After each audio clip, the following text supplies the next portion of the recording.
Thank you so much for being here. This is literally all about firing Pelosi. The way we make sure that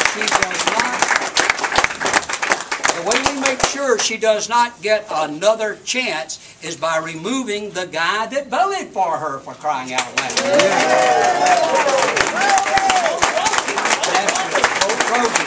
Vote Roby.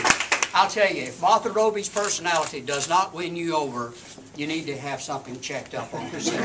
She is a winner. She really is. I do want to introduce the Executive Vice Chair of the State Republican Party. And I want to tell you, military background, DEA background, and knows how to shoot a gun. And so he's good to have around with you at all times. And he has a few things he wants to say about our distinguished chairman. Thank you so much from my position of you being here. And here's George Williams. Good afternoon, everybody. My name is George Williams, Senior Vice Chairman of the Alabama Republican Party, and I'm glad to be here. And I'm proud to be a Republican. We want to thank everybody for coming, and we definitely want to thank the red bus out there because we need it. We need it. It's about time. Now my job is to introduce our chairman, Mike Hubbard. As you know, Mike is the minority leader. Hopefully soon we will say he will head the ticket, head the House as a Speaker of the House of Alabama. But another claim to fame Mike has is he is the inventor, the brains behind election 2010. Also, he is the brain behind getting us money to run that particular, I call it operation, military. So Mike is behind that 2010 and raising funds, and he's done a great job. Mike, I don't know how much, but it's a few $1 million. So thank you very much.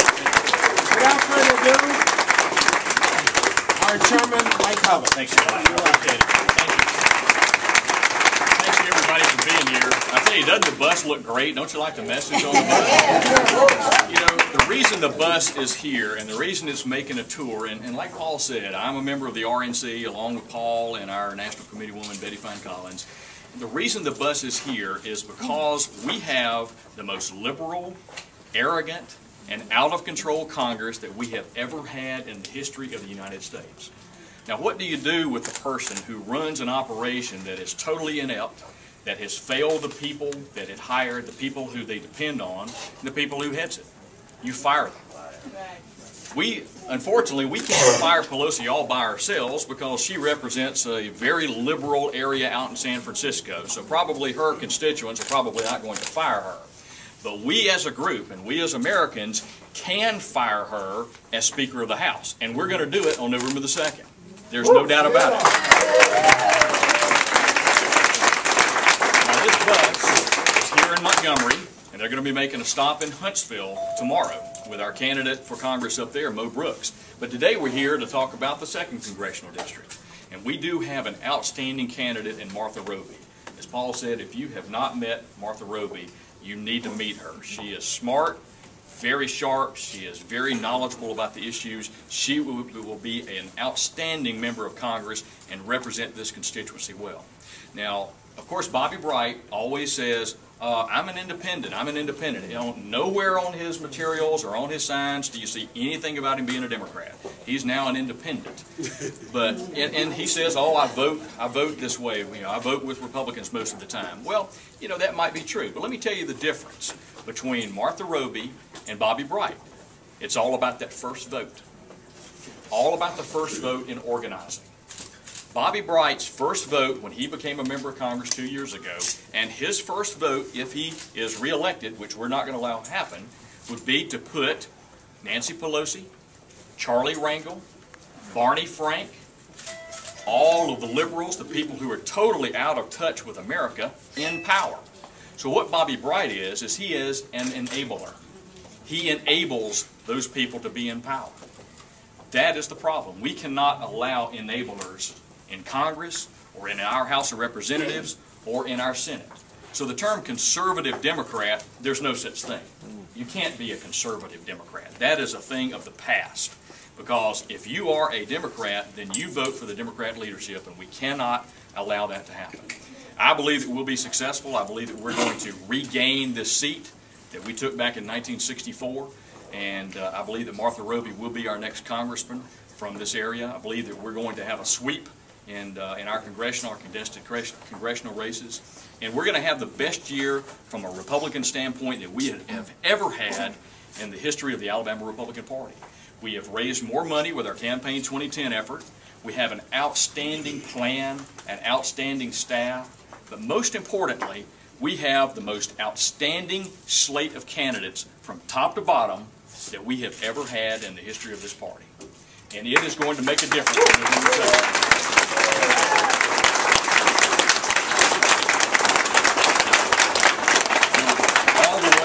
I'm absolutely convinced we will hold the governor's seat with Dr. Bentley.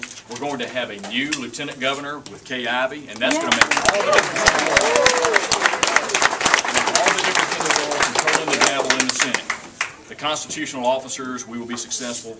But what we have really been concentrating on, and this is vitally important, and it also is important because of the congressional implications, is to take over the Alabama House and the Alabama Senate for the first time in 136 years. I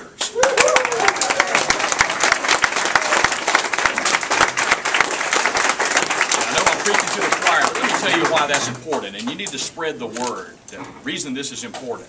Not only is that's where the budgets are made, that's where policy is made, and that's where the Democrats have had control for 136 years, and look at all the corruption and all of the ethical problems that we've had, and we've got legislators still going to prison now. We can change that if we take over. We can change the way the budgets are written. We can change the way state government is run. We can end wasteful spending. We can bring honesty and integrity to the legislature, just like Governor Riley has brought to the governor's office. We can do it. But here's the thing that you need to understand, and a lot of people don't realize this. The legislature, every 10 years, redraws the district lines, reapportionment, not only for the Alabama House and for the Alabama Senate and for the State Board of Education, but also the congressional lines. Now, if the Democrats remain in control of the legislature, do you think they want to draw the district lines to make sure that we have a Republican congressman? Absolutely not. They're going to draw the lines, and you can do it very easily and make it where it's very difficult for a Republican to win the 3rd or the 2nd congressional district. So it's vitally important. Do we want to send more people up there to support Nancy Pelosi and Charlie Rangel and all of the liberals in Washington? Absolutely not. And the American people don't want that. So it's vitally important when a Democrat comes up to you that's running for the legislature like Wendell Mitchell and says, oh, I'm different. I'm a conservative Democrat.